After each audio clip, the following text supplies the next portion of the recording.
Alright, so my customer's having issues with this drive reading. I think it's a Western Digital passport. Oh, my passport.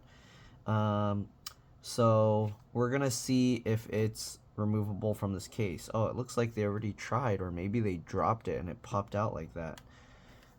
Alright, anyways, you're gonna need a thin little pry tool to get in the edges here.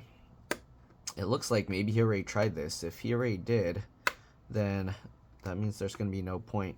Sometimes there's a removable, replaceable SATA to USB adapter, or sorry, yeah, SATA to USB adapter that they use in here, and then you can replace those. I don't know, Western Digital, I see it less often that it's like that. Yeah, okay, so it's not going to be, I wonder what happened. How come this was sticking out like that? They didn't, if they opened it before, they didn't reassemble it, right? But yeah, here's, they broke off one of these little feet here. So it looks like, sadly, like I thought, the Western Digital ones usually don't have that. It's almost always only the SATA, I mean always the Seagate ones that do that. Alright, so we're gonna pop this out just so you can kind of see, and this is the little connector here. It does, is it bent? No, it's not bent. But sadly this one looks like it's not one where I can do that. I think they tried unscrewing this. It looks all rounded out as well, so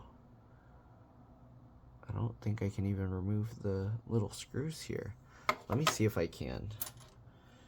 I think these are like T3, but let's try the T5. Actually, T5? Okay. Let's see here. We're gonna try removing this board and just see if we can see anything that looks wrong with the connector here. Make sure to keep those screws in order. Okay, I just put them in the pattern that I removed them, so that way I can put them back in the same spots. Okay, I don't want to pull this drive too far because beyond just checking the connection, I'm not able to repair these kind of hard drives. There are places that can, but it's pretty expensive. So yeah, and also if you mess with it and you take the actual drive, the discs open, so if you take this part out, data recovery places will charge you even more, and your chance of getting your data is even lower. So don't mess around with it if you don't know what you're doing. All right, and this actually seems stuck here, so I'm probably going to leave it as is because I don't want to end up damaging it trying to open this and then causing more problems. Yeah, it's like stuck on there, or I don't know if they put a thermal pad or what, but it's not coming out. So yeah, I don't want to pry on it too hard and then damage it more. I'm just going to return to the customer and let them know that sadly this one is not going to be recoverable. They're going to have to send it to a data recovery place. The cheapest one I know that's been pretty good, they're called $300 data recovery. $300 data recovery, all right. And they're like in LA area, so ship it to them. In most cases, well, this one I think is what, 4 terabytes. This is 4 terabytes, so it's gonna probably cost them $400. I think they charge an extra 100 if it's over 2 terabytes.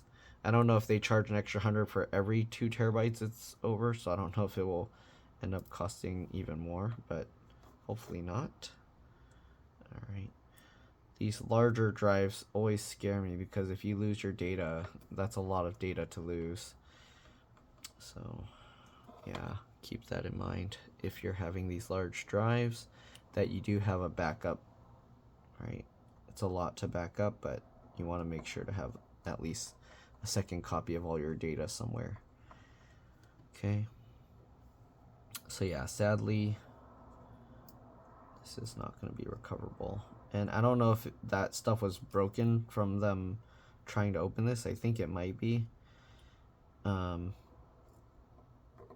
Sometimes it's from people trying to pry the cover open and they don't do it right. But Yeah, it could also be from dropping possibly, but if they did, that was a pretty hard drop, and I don't see any signs of like impact on here. I do see one of these rubber feet for some reason stuck there, so maybe they thought screws were under. Anyways, we're just gonna plop this back in. Make sure you line up the little connector there. Okay. And then you just push that back down. All right. And then we're just gonna line this back up.